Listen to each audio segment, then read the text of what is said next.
दोस्तों गिरी डूडल के इस प्लेटफॉर्म पे आपका बहुत बहुत स्वागत है। दोस्तों अब मैं प्रैक्टिस सेट नंबर 1.3 स्टार्ट करने जा रहा हूँ नाइन्थ का। मैं आपको बता देना चाहता हूँ कि इसके पहले मैंने 1.1, 1.2 और वर्टिकली अपोजिट एंगल थियरम, जो बहुत ही एक इंपॉर्टेंट थियरम है, वो मैंने कंप्लीट करा है।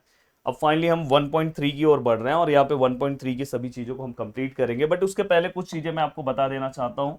देखो यहाँ पे इफ देन दिया है, हमें क्या करना है, ये जो स्टेटमेंट है इसको इफ देन में कन्वर्ट करना है।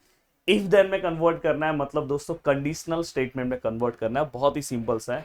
सबसे पहले आपको स्टेटमेंट में देखना चाहिए कि यहाँ पे कौन से फिगर के बारे में बात किया गया। जैसे यहाँ पे इन्होंने पैरेललोग्राम के बारे में बात किया गया, तो आप क्या लिखोगे, if given quadrilateral is a parallelogram, क्योंकि पैरेललोग्राम दोस्तों क्वाड्रिलेटरल है जिसके 4 साइड्स होते हैं।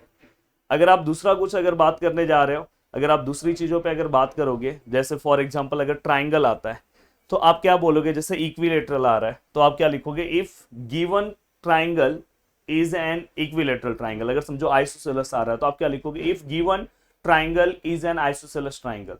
तो जो फिगर्स है उससे रिलेटेड आपको लिखना होगा। तो देखो यहाँ पे मैं कैसे लिखूंगा, if given quadrilateral is a parallelogram, then आगे का पार्ट सब कुछ लिखना है सेम दोस्तों, it's opposite angle are congruent. हो गया।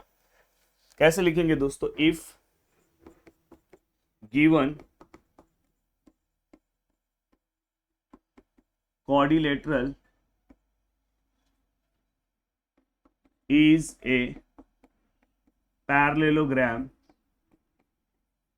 then its opposite angles, then its opposite angles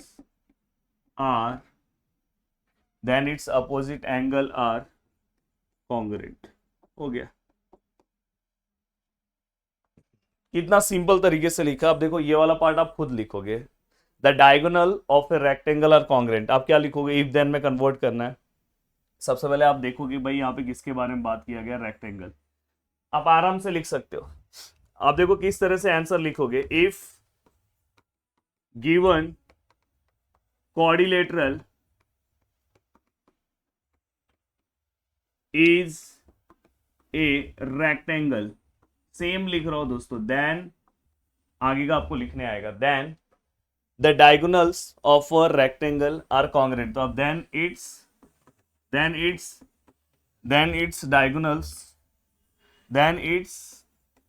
diagonals are congruent। तो यहां पे क्या लिखोगे, then its diagonals are congruent।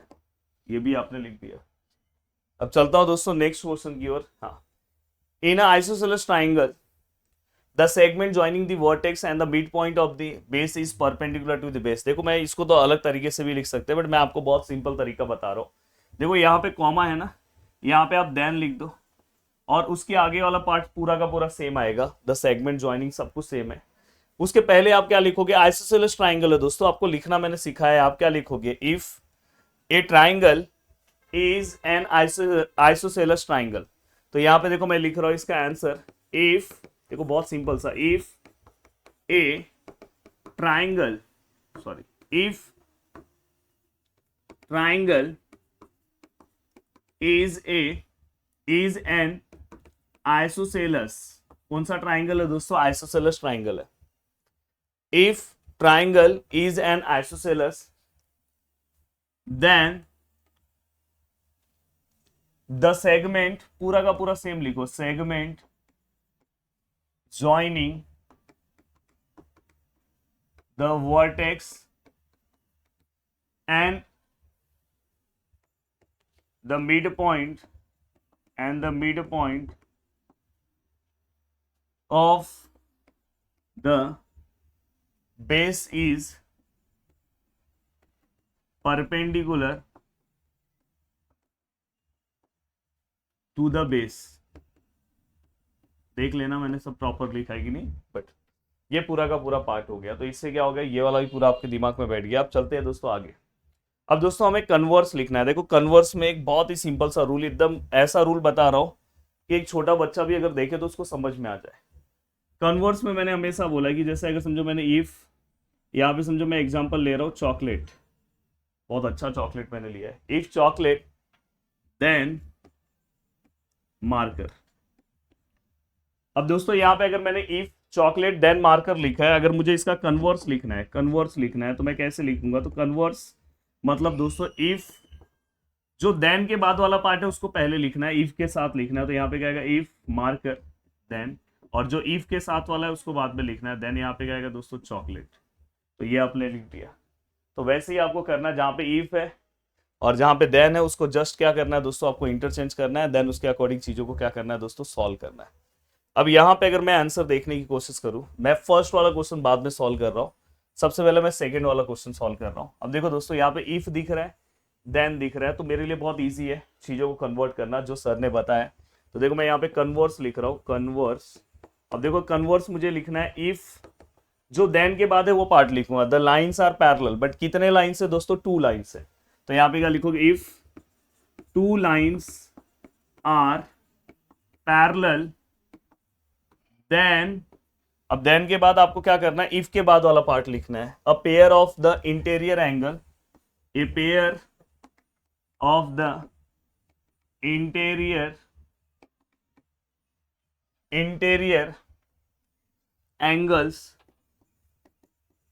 Made by a transversal, देखो सब पूरा का पूरा सेम लिख रहा हूं, ऑफ लाइन्स, वहां पे 2 मत लिखो क्योंकि 2 आपने स्टार्टिंग में लिख दिया, तो ये 2 मत लिखो फिर से।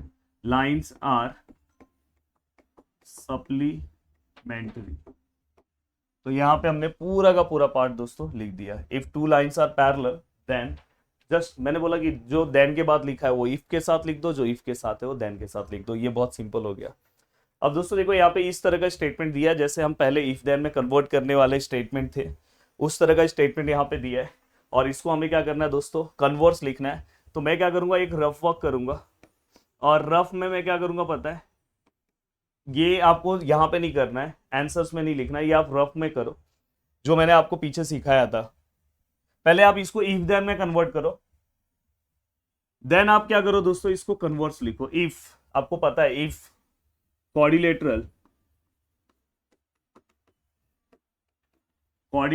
इज ए रेक्टेंगल, ये आपको पता है, देन इट्स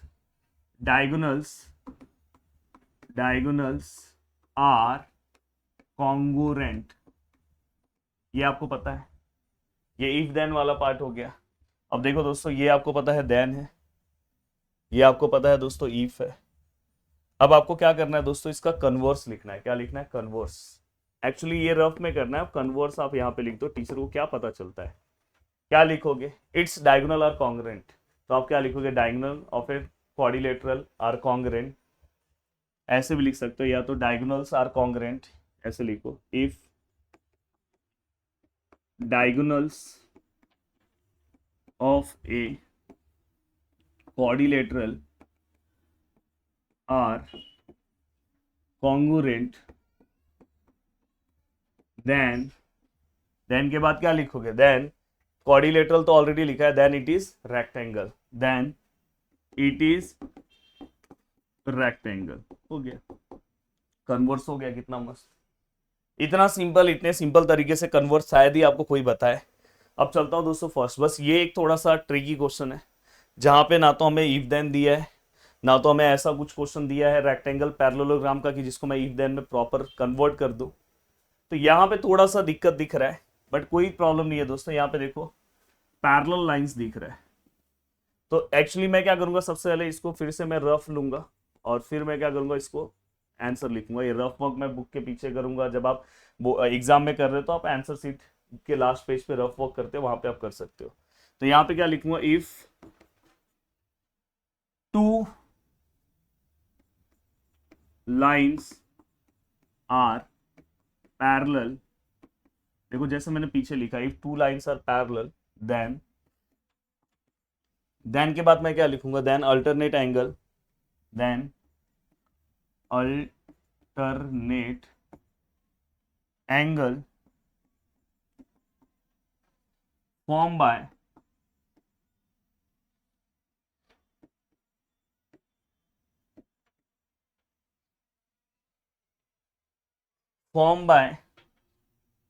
टू लाइंस मत लिखना, form by their transversal, form by lines and their transversal ऐसे भी लिख सकते हैं, form by lines and their transversal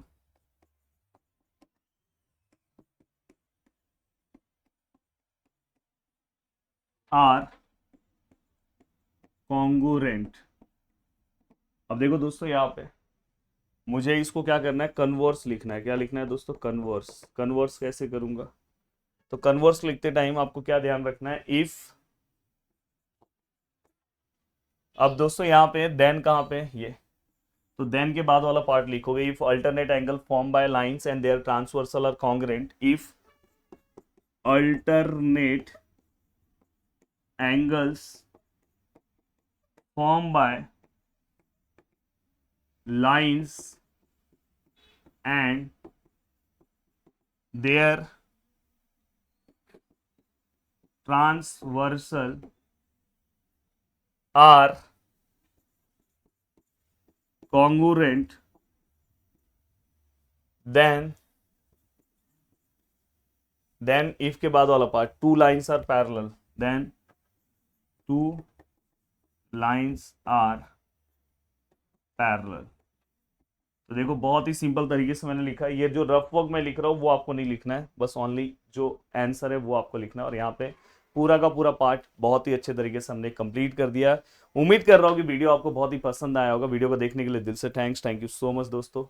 जय हिंद दोस्तों।